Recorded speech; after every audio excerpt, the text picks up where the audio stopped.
When you tell me you're afraid to make phone calls, I'm calling BS on that. That's just not true. You're just not trained properly.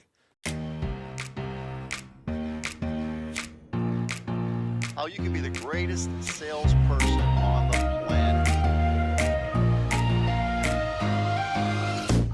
Welcome to the Rethink Sales Show. My name is Derek Kelly. I am joined by Jim Shorkey, and welcome to part 2 of the 5 most common sales mistakes that people make. We're probably going to have more than 5 because we're just going down the list. Sure. And Jim is saying some are true, some are not true, and we just love jumping in. So stay tuned. It's going to be a really good episode. So Jim, you went over some common sales mistakes last episode. So guys, please watch that, like, comment, subscribe. It really helps people be found by what we're doing and impact their sales. So Jim, number 1, the next common sales mistake that I see is failure to follow up. Have you seen that, and what does that look like? It's disastrous. Yes. Why would you do that? Yeah. That doesn't even make sense. It just doesn't make sense. Yeah. You know, you need to take a shower every day. You need to brush your teeth a couple times every day, at least. Yeah. And you need to follow up. It's just part of the deal. You also need to put your seatbelt on when you get in the car. So, you know, if you're not going to follow up, why are you here? That's crazy. And it should be something that you enjoy doing. If you get good at it, and maybe it's a lack of training, but if you get good at following up, it's actually a lot of fun. And so I think maybe part of the problem with salespeople in general who don't follow up is they're just not real good at it. So I would say, back to what you hear me say a lot, is training. Yeah. Yeah. So let me give you a couple ideas about number 1, how important follow-up is. But let's talk about phone skills, okay? So the first piece of advice I would give you is get a headset. And so the reason I want to use a headset is because we've already discussed this, but 40, 50, 60, 70, 80, whatever the number is, a vast majority of your communication is nonverbal. And when we're on the phone, we tend to sit on our hands, figuratively speaking, or maybe literally. And you don't want to do that. When you're on the phone, you want to use your nonverbal communication on the phone. It comes right through the phone. So my first piece of advice in terms of phone training today, let's smile into the phone. When you smile into the phone, your voice changes and the client can pick up on it. So let's smile into the phone. Back to the headset. The reason I want a headset is because I want to free up your hands. I want you to be able to use your hands to make your point over the phone. So if you say, for example, this is a great car, this is a great car, it changes the tonality of your voice. It comes right through the phone. I also want to facilitate you standing up. You're much more enthusiastic when you're standing up than when you're sitting down. I have to work to be enthusiastic when I'm sitting down. But when I'm standing up, it's a natural flow. So I want you, when you're making your phone calls, to stand up, okay? And actually, if you could, it'd be great to be able to walk around, as you're on the phone. Now, with me, it was not a wireless system, so I was wired into the phone, but I could stand up. And I was much more enthusiastic on my feet than I was sitting down. So I made a point to use my smile, use my hands to make my points. And again, I'm much more enthusiastic when I stand up. Now, why am I talking about enthusiasm when we're making phone calls? Selling is nothing more than a transfer of enthusiasm. That's right. In order to transfer enthusiasm, I have to have it to begin with. And this is something that you need to work at, enthusiasm. And the true root meaning of the word enthusiasm means having the Spirit of God inside of you. That's what it means. And this is not a religious discussion. It's not. But we can maybe shorten and say, well, having spirit, like a pep rally in your belly, the spirit inside of you that you're going to then transfer to the client. You can't pour from an empty vessel. So we want to be enthusiastic when we make these phone calls. We want to use our body language to go right through the phone. And that's tonality, facial expressions, again, enthusiasm, hand motions, the whole thing. So that's what I would say is let's work on training our people how to do proper phone technique. Does that make sense? Yeah, it does. Okay. And if we get better at it, like Jim Rohn always said, things get better when you get better. What if that's true? What if things really did get better when you got better? Yeah. So if you think about it, we're going to make phone calls. We have to. Otherwise, in the Jim Shorkey Family Auto Group, if you decide you're not going to follow up on your clients, then you need to make room for somebody else, because this is really important. If you have a client that you talked to yesterday, Yeah. and you never call them back, What are you saying to that client? You don't care. You don't care. Yeah. What's the number one rule of the Jim Shorkey Family Auto Group? Love the customer. How can you love a customer that you don't care about? You can't. You can't. Yeah. So you're really telling a client that you don't care. You don't care. You don't love them. You're totally going against the philosophy of the Jim Shorkey Family Auto Group. So hence, we're going to miss you.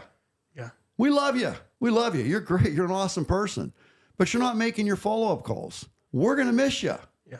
Nice knowing you. You can't be here. Yeah, it's crucial. I remember I had a guy who was a friend of mine and also a client, and he was in the high ticket financial sales kind of realm. And he went to a conference in Florida and he got some leads. And I remember talking to him, I said, I'm not going to name names, but he got some leads from the conference and it was a bunch of high skilled professionals there. And he said, oh, I got 8 names. I said, how's the follow-up going? Oh, I sent a couple emails and I called a couple times. It's like, man, knowing from a marketing background, that's what my specialty is in, that you got to follow up 7, 8, 9 times to finish that. It's like, Exactly. all you had to do is make 3 or 4 more phone calls. Now you may need to make more, but to those people again to finish it. And it didn't work out for him. And it's just like, why do we stop? What are we afraid of, Jim? Why do we stop following up? That's an excuse. That's an excuse. You can make excuses or you can make money, but you can't make both. Yep. So for you to tell me you're afraid to make phone calls, I'm calling bullcrap on that. Yep. You know, I'm afraid of falling off a 40-story building. I'm not afraid of making phone calls. Yeah. Am I uncomfortable making phone calls? You betcha. I am. Yeah. It's a challenge. But you know what? We were talking earlier off camera. We were talking about, what were we talking about? Liver and broccoli. Yep. And I made Jess, I said, Jess, and she loves liver. I said, tell me you don't like liver. And she did. We were role playing.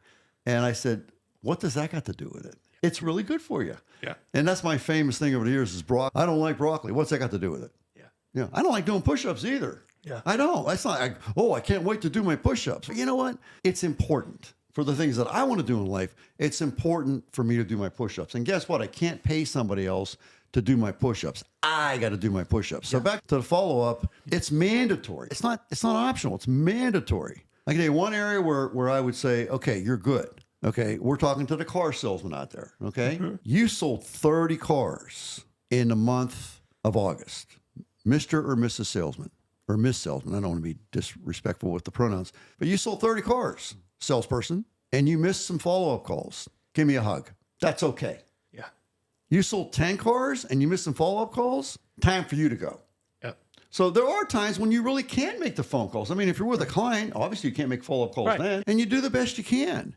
But the phone calls have got to be a priority. We went over that the last time. So we're going to call our clients first that we talked to recently. We're going to call our referrals. We're going to call our repeats. We're going to do prospecting at the very end of this whole thing. If we have time, make our downtime prime time.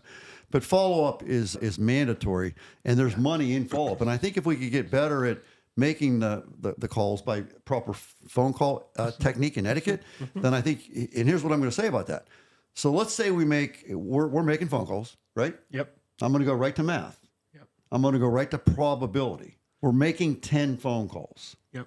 We sell 1 car as a result of those 10 follow-up calls. We make 10 more, we sell 1. We make 10 more, we don't sell any. We make 10 more, we don't sell any. We make 10 more, we sell 1. So we've now made whatever that was, 50 calls. We've sold like 2 3 cars. out It's of like 40. 3 out of 50. Yeah, that's pretty frustrating. Yeah. Okay, so we're going to do some training. Yeah. We're going to get the headset. We're going to walk as we talk. We're going to use our hands to gesticulate. We're going to smile into the phone. We're going to be very enthusiastic, and we're going to have proper questions that we ask.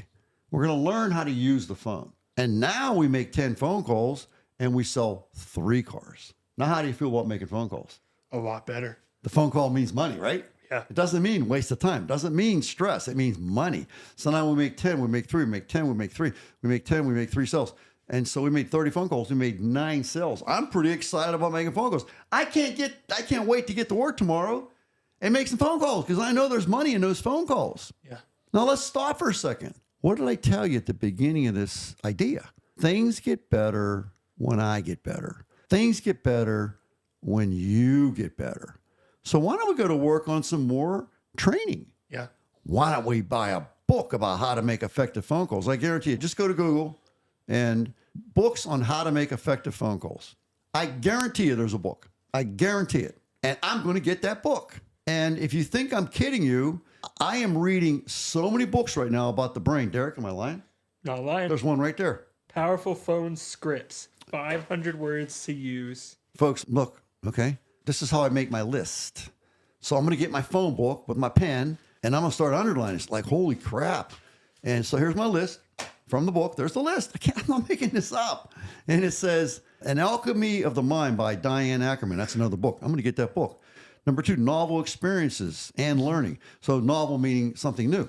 Yeah. There's Okay. probably a lot of things on a lot of our lists that have been sitting there for a long time that we just need to Here's my list. execute. It says Memory Training. Here's another book by Sharon Begley. Train Your Mind, Change Your Brain. What? Change your mind, change your brain. The problem with the phone calls is your brain is not acclimated to making the phone calls. By doing the phone training, you're going to change your brain. Yep. Okay, now that's what I'm learning. Okay. So if you change your brain, now we have a new brain Right. that actually likes and wants to make phone calls. And so because of that, now we're making those same 10 phone calls, we're getting 4 sales. Yeah. We're getting 5 sales. Holy cow. Man, that's I can't great. wait to get to the phone That's a calls. great sales mistake to discuss. Such a good one. Follow up. And when you tell me you're afraid to make phone calls, I'm calling BS on that. That's just not true. You're just not trained properly. It's All right. training. Sales mistake number 2, over promising and under delivering. Oh, that's lying. No, we're not going to do that. That's not even worth talking about. Jim's like, next. Not acceptable. Next. If you're a thief, just remember, when you overpromise and underdeliver, you are unethical. And you got to take you with you. Always remember that. You go with you. Okay? So if you're driving on the road and you see a guy standing on the side of the road and you know that he's a liar, a thief, and a cheat, are you going to pick him up? Probably not. No, you're not. Bad idea. But if you see Jess on the side of the road and apparently her car broke down, you going to stop and pick up Jess? You trust her. Yeah. You know her. Absolutely, you're going to stop and pick her up. So am I. I'm going to back up. Hey, come on, Jess, what's going on? Oh, I got a flat tire. Okay, can I help you change it? No, we don't have a spare tire. All right, where do we need to go? Let's go. Let's get it done. I need to get back to Grove City. I can't take you back, but I'll find somebody who will. Whatever. I'm going to be helpful. You have to understand that you go with you. So when you overpromise and underdeliver, you're unethical. And if you enjoy traveling with unethical people, welcome to the club, because you're going to get to do that today. You can't get away from it. So that's just BS, and you will not be at the Jim Shorkey. If you do that at the Jim Shorkey Family Auto Group, you will not be working at the Jim Shorkey Family Auto Group very long. We will catch you doing that once or twice, because it's very obvious. It's very obvious. We'll get the complaints. Yep. They have, remember, They promised me this and I didn't get that. you're forgetting a detail though. Yep. When I was there, what did they have? What did the customer have when they left the dealership?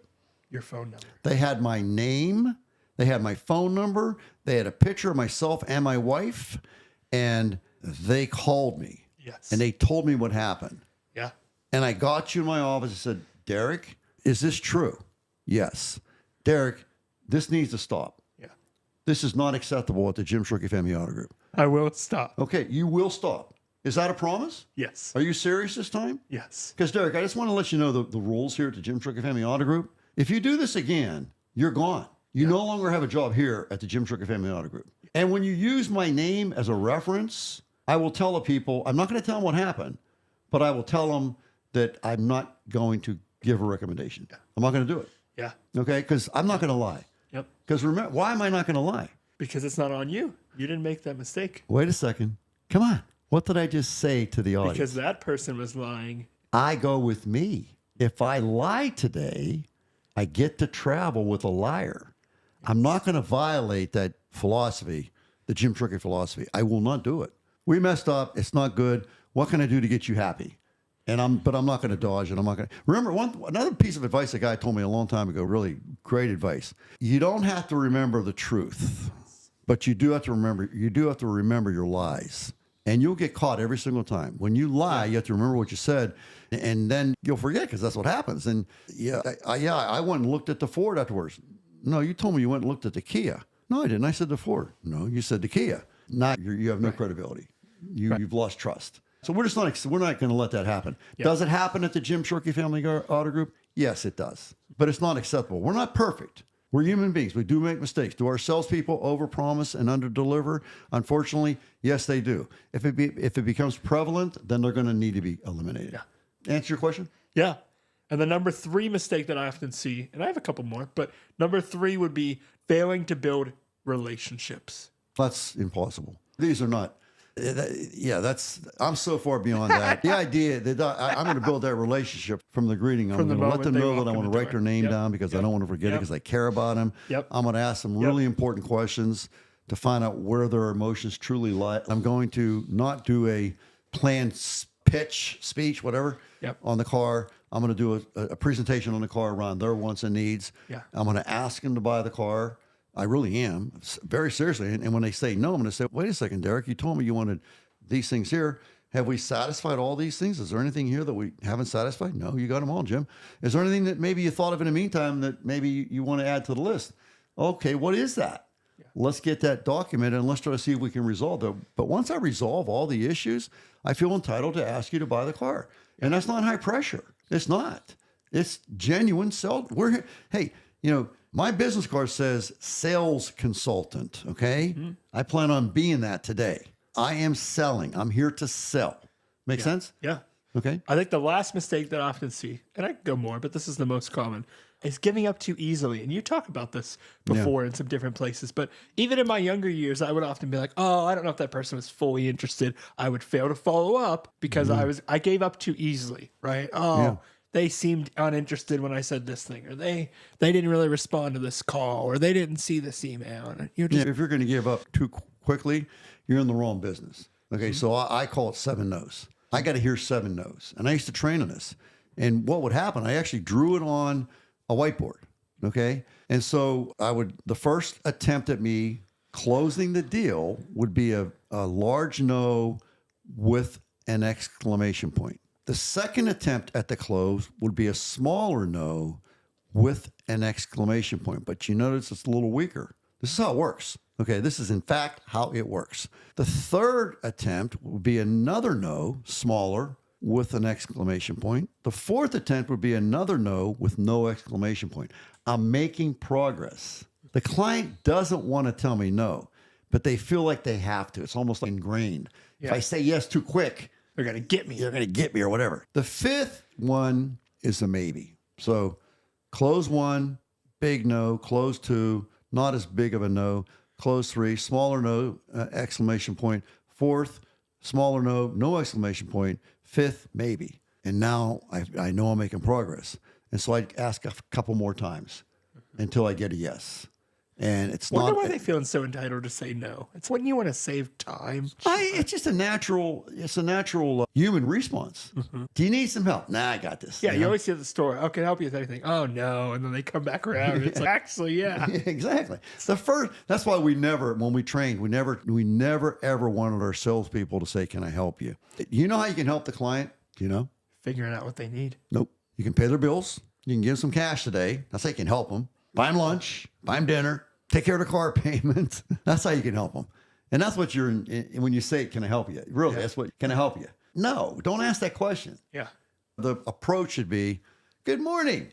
Welcome to the Jim Shorkey Family Auto Group. I'm so glad you stopped in today. My name is Jim Shorkey. And what is your name, ma'am? Oh, wonderful. Would you mind if I wrote that down? Where's can I help you at? Where does it fit into this? No. It doesn't. No, because then you're figuring out their exact needs. And do I need to ask them what they're looking for today? Do I really need to do that? They're obviously here. Yeah. They're looking for a car. They're looking for something. I don't think they're looking for a donkey. Yeah. We have some donkeys and they're not horses looking for food. And pigs out back. Right. So we can go look at those as well while you're here. No, they're looking for a car. Come on, gang. We don't need to ask questions that have already been answered. The fact that they walked on your lot, the fact that they called your dealership, the fact that they emailed you, they're looking for a car. They're not looking for an airplane. They're not looking for a vacation rental place. They're looking for a car. But we don't need to ask them these stupid questions. I'm sorry. And maybe we're doing that at the Jim Shorkey Family Auto Group. I wouldn't know, but I think it's senseless. Why don't we do a proper greeting? Hi, how are you? Welcome. I'm so glad you stopped in today. And talk about body language. This would be really cool to do this. Watch this. How are you? Welcome to the Jim Shorkey Family Auto Group. I'm so happy that you stopped in today. Yeah. My name is Jim Shorkey.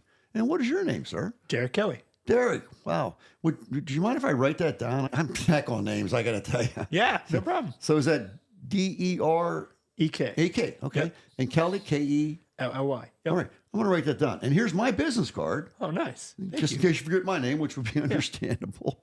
Anyways, so what I would like to do, if it's okay with you, is I have 500 cars here on a lot today. Yeah. A lot. And I don't think you want to look at them all. Am I right about that? Definitely don't have time for that. Yeah, I wouldn't think so. Me neither. So would it be okay if I asked you just a few questions? Takes about 5 minutes. Yeah. Okay. Sounds great. No pressure, no obligation. Just a few questions to try to figure out what car you and I should go look at. Yeah. Rather than 500, we'll look at one or two. Yeah. Can we do that? Yeah. Just come on. If you could, come over here. Let's sit down. And would you like a cup of coffee? That'd be great. Okay. Black, something in it. What do you want? Yeah, let me just do black. Okay. Just black. I'll get you a cup of coffee. Have a seat here. I'll be right back. Okay. Here's the coffee. Wow. What a difference. Do you see? I'm trying to elevate myself. I'm trying to bring more value to the client. Instead of, how can I help you? I'm good. I'm just looking around. What Bad. do you do? Then you got to chase them back down and get them Yeah. to stop. So you said, can I help you? They say no. And typically, come on, guys and girls, tell me if I'm wrong. You say, can I help you? They say no. And then what do you proceed to do? What they proceed to do is help the client. The client just told you didn't want to be helped. Yeah. So can I help you? No. Okay. What kind of car are you looking for? Or what did you want a revenue agreement? They just told you they didn't want your help. Yeah. Typical salesperson A goes clothing right into store, a gig right? instead of, they just said they didn't want help. Don't ask that question. That's like shooting yourself in the foot. Then it feels a lot more pushy. Can I help you with anything? No. Oh, we have sales on jeans and this and that. And it's like, That's what they do. I didn't ask you. I said, no, you can't help me. Why They you- go right into the pitch. Yep. They go right into the pitch. It's just, don't ask that question. Welcome them. Yeah. Thank them. Praise them. Give them your name. Or get their name. Write it down. You're showing them that you care. I don't want to forget your name. I think that's really disrespectful. When I do that, I'm just not real good at it. So if I write it down, I'll remember it better. So would that be okay, Derek? Yeah. Okay. DEREK. Yep. Got it. Okay. And here's my card. And no, if it's okay with you, I do have 500 cars in the lot right now, or 1,000, whatever that number is. And I know you don't want to look at them. Oh, I assume that. I don't want to waste your time. You're a busy guy. Could I ask you just a few questions that I've figured out that help me to make it easier for you to pick out the best car that we have here? Yeah. Would that be okay? 5 minutes is all I need. All right. Let's go sit down. So we're sitting down. We do the cup of coffee. He wants it black. We get it black. He has his coffee. What's his impression? What's your impression? Tell me honestly. What is your impression? You actually cared for me instead of just asking me some generic question of, because if you just say, how can I help? It feels like I'm just another person. I'm just another number to you. It's like, Jim Rohn said, things get better when you get better. I think part of the problem with the sales process in a lot of situations, I'm sorry for this bad language, but your sales process sucks. And the results show it. Results are the name of the game. If you're not selling enough cars, it's because you're doing something wrong. So things get better when you get better. What if that's true? Jim Rohn said, work harder on yourself than you do on your job. What was that book, by the way? Did you read it to me?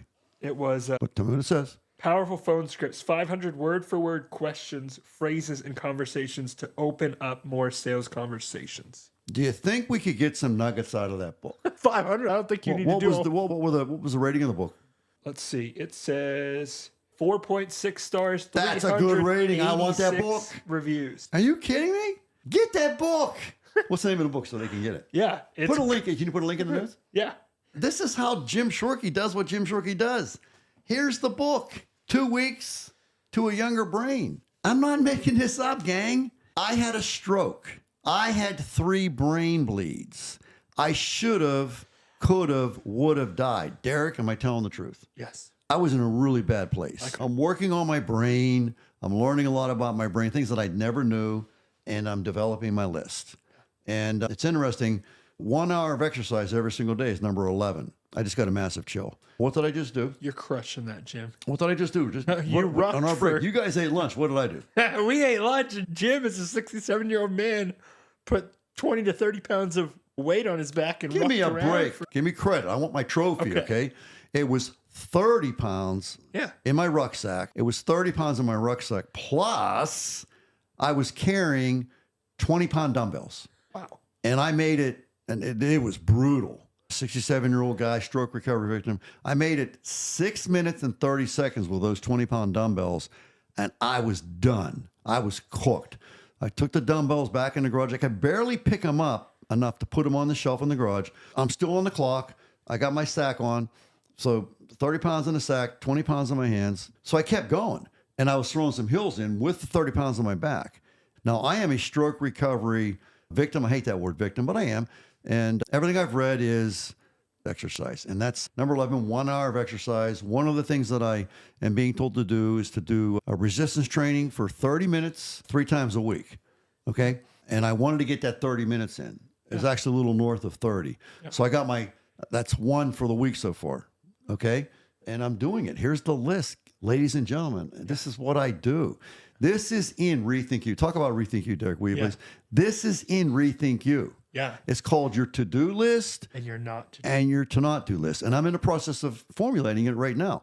But because Napoleon Hill tells you in the great book, Think and Grow Rich, he says, even if you don't have all the steps down, start doing the ones that you have down. Start right now. You don't have to wait till the list is complete. So I'm doing it now.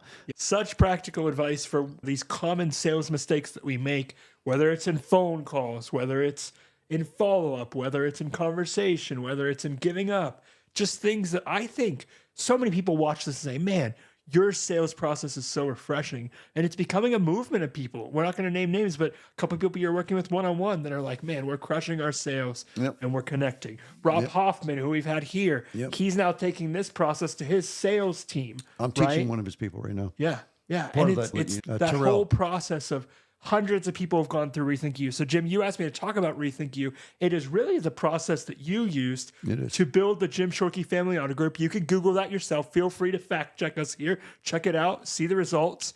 But also, it's a program that many people have seen impact not just their business, but their marriage. It's the their love. process. I told everybody that was around my bed when I was literally, I was sick. Let's just leave it at that. There was a lot of pain, and I said, I've made it very clear, I'm going to use Rethink You to rebuild the body of Jim Shorkey. Yeah. And that's what I'm doing. I'm only trying to prove to you, that was a rant there, I realize, but I'm only trying to prove to you that they're telling me what to do in the book, and that's what I'm doing. Yeah. That's what I'm doing. Jim, thank you. And guys, let us know in the comments below what was impactful to you. Maybe it was the emotional piece we got on here. Maybe it was some sales advice that we gave. And subscribe and continue to journey with us. Can I say one more thing? Yeah. If you want to be a great salesperson, fall in love with making phone calls. And if you train properly on making phone calls, you will fall in love with it. And you will double your income inside of a year. Get that book. It's rated close to 5 stars. Yeah. The one fella said, this is like everybody who's in sales needs to get that book. What are you waiting for?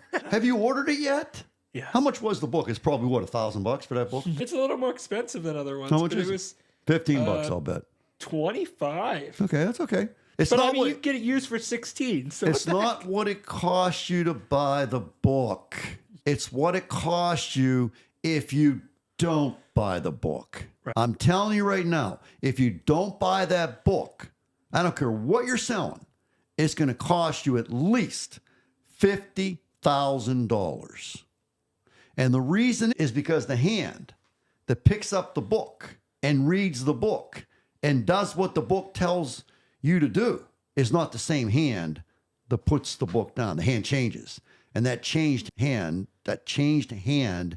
gets way better results. Yeah. So it's not what it costs you to buy the book. Yeah. It's what it costs you if you don't buy it. Yeah.